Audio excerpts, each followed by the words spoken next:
There are stories, my dear listener, that are too powerful to remain untold. Stories that transcend the pages they were written on, stirring fear in the hearts of emperors and kings. And today, we delve into one such tale, a tale of a book so dangerous, so forbidden that the mere whisper of its existence sent rulers into a frenzy. But why? What was it about this book in particular that made the powerful tremble? Sit back, close your eyes if you wish, and let me take you back. Back to a time where knowledge wasn't just a right, it was a threat. And this book was the spark that ignited the flame of rebellion. So imagine a world where empires stretched their iron grip over vast lands, where kings were seen as more than mere men. They were gods among mortals, their power unquestioned, their authority absolute. And within their dominion, there was one law above all others: control the mind, control the body. Knowledge, my friend. Knowledge was the true currency of power. The rulers knew it well. They knew that an empire's might wasn't only in its soldiers or its fortresses. No, it lay in the thoughts of the people. Control their thoughts, and you control their fate. It's a delicate balance, you see, one that had existed for centuries. But, as with all fragile things, it was on the verge of shattering. Now picture this, a single book, hidden away in a dimly lit room, written by an author whose name has long since been lost to time. This book contained ideas that challenged the very foundation of society. It dared to ask questions no one had dared to ask before. Questions like, what if power is not divine? What if kings are not chosen by the gods but by men? Can you hear the trembling in their voices as the first whispers of these ideas began to spread? The book spread like wildfire in the dark. Passed from hand to hand secretly, cautiously, each page was a revelation. And with each revelation, the cracks in the empire's facade grew wider. It was not just words, you see. No, this book was much more than that. It was a revolution.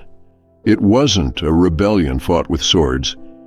It was a rebellion of the mind, the most dangerous kind. The rulers felt it. Oh, they felt it in their bones, a shift in the air, an unease that no army could quell. It was as if the very ground beneath them had begun to shift. Imagine now the great halls of the empire. The rulers, once proud and certain, began to convene in secret. Their faces were painted with fear, though they would never admit it. They could feel their grip on power slipping away, not to a rival empire, not to an invading force, but to an idea that could not be crushed by force or silenced by fear. And so the decrees went out. Soldiers were dispatched, homes were raided, libraries were set ablaze.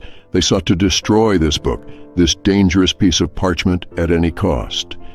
They tore through villages and cities, ripping it from the hands of scholars and common folk alike. They wanted it gone. They wanted it forgotten. They wanted the world to pretend it had never existed. But I said, my friend, there's something about an idea that once it's out in the world, it cannot be undone. It lingers, it finds its way into the hearts of men and women, even in the darkest corners of society. And this idea, well, it was an idea whose time had come. So we see what the rulers didn't understand was this: the more they tried to suppress it, the more powerful it became. The more they sought to bury it, the more people wanted to read it. Ah, the sweet irony. It was as if their fear of it only made it more real, more dangerous. Imagine, if you will, a young man, perhaps a farmer's son with nothing but dirt under his fingernails and dreams in his heart. He's heard the rumors about this forbidden book. His neighbors speak of it in hushed tones, their eyes darting around nervously. One evening, as the sun sets behind the hills, he sneaks away from his home. His heart races as he enters a small, dimly lit room where the book has been hidden. The candle flickers as he opens its pages for the first time. And there it is, the truth he's been searching for but never knew existed.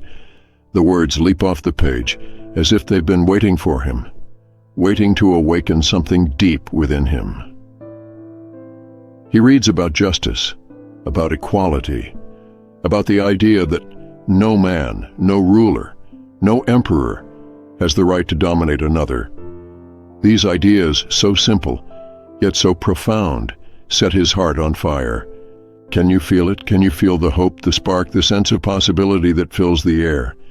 This was the power of the book. It wasn't just ink on paper. It was the key to freedom, hidden in plain sight. And for the first time in his life, this young man, this nobody, this farmer's son, feels like he has power, real power.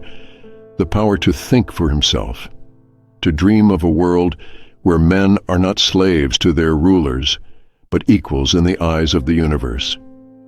But with knowledge comes danger, does it not?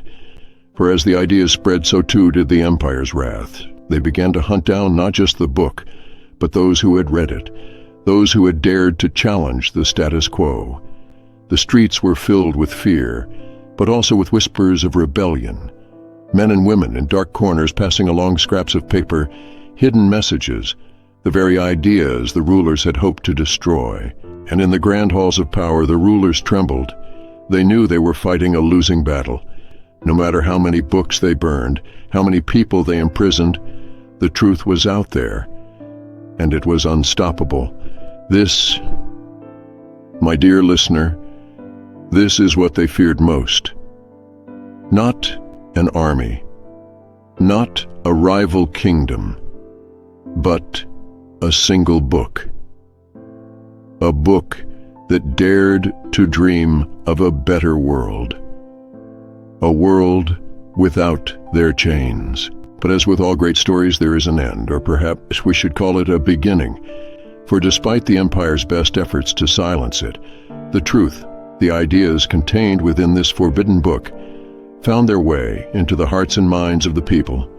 Slowly at first, like a whisper in the dark. But soon, that whisper became a murmur, the murmur became a voice, and before long, that voice turned into a roar that echoed across the lands, across time itself.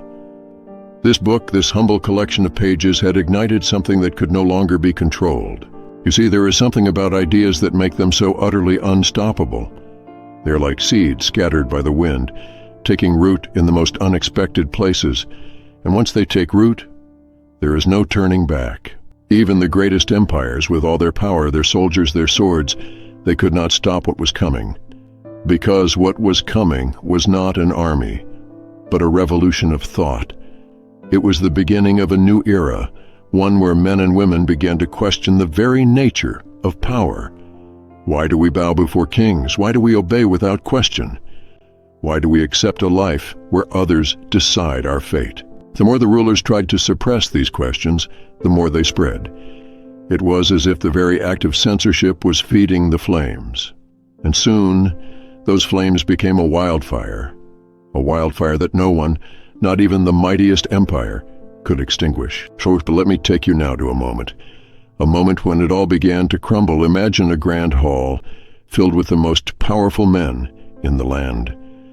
Their faces, once proud and confident, now etched with worry. They sit around a long table, surrounded by their advisors, discussing strategies to regain control. But deep down they know that the tide has turned. They can feel it in the air. The people, once so loyal, so obedient, are beginning to question. And there is nothing more dangerous to an empire than a populace that begins to ask why.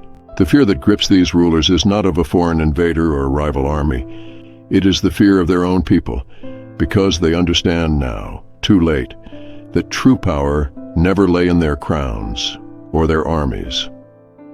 True power has always been in the minds of the people. And once those minds are awakened, once they see the world for what it truly is, no force on earth can bring them back to the darkness. And so the empire begins to crumble. Not all at once, of course. No, it happens slowly, over years, even decades. And piece by piece, the foundations that once seemed so unshakable begin to erode. Laws are challenged, traditions questioned, authority defied. And all because of one book. One book that dared to challenge the very fabric of society. One book that planted the seed of doubt in the minds of those who had once been too afraid to question. And what of the book itself? Now here is where the story takes an interesting turn. For while the rulers did all they could to destroy every last copy, to erase its existence from the annals of history, they could never fully succeed. For as long as there were people who believed in its ideas, as long as there were those who carried its message in their hearts, the book lived on.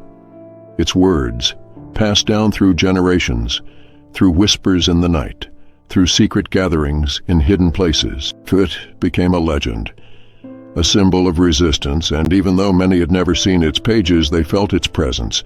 Its ideas continued to inspire, to provoke, to challenge. The book itself became more than a book. It became a beacon, a rallying cry for those who refused to live in the shadows. It represented a dream of a world where power was not something to be feared, but something to be shared.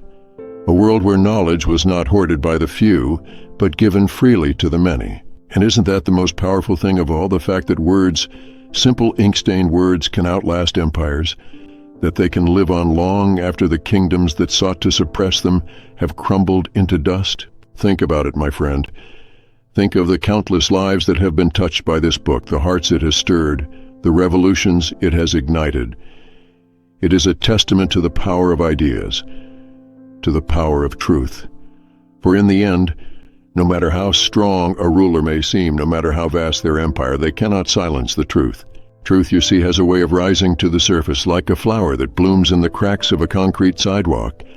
It finds a way, always. And now here we are, 2 centuries later. The empire that once feared this book is long gone, its rulers forgotten, their palaces turned to ruins. But the book still lives. Not in the dusty shelves of a library, not in the hidden archives of some forgotten scholar, but in the hearts and minds of those who dare to dream of a better world. And perhaps in a way, it has found its way to you. You may be wondering, what was the name of this book? What were the exact words that caused such a stir that shook the foundations of power? But you see, that doesn't matter. What matters are the ideas, the spark, the knowledge that no ruler, no empire, no force of nature can ever truly control the minds of the people. And in that knowledge, my friend, there is freedom. So the next time you come across a book, or a simple, unassuming book, just remember this story. Remember the power that lies within those pages. For you never know how it might change the world. And that is the beauty of it, isn't it?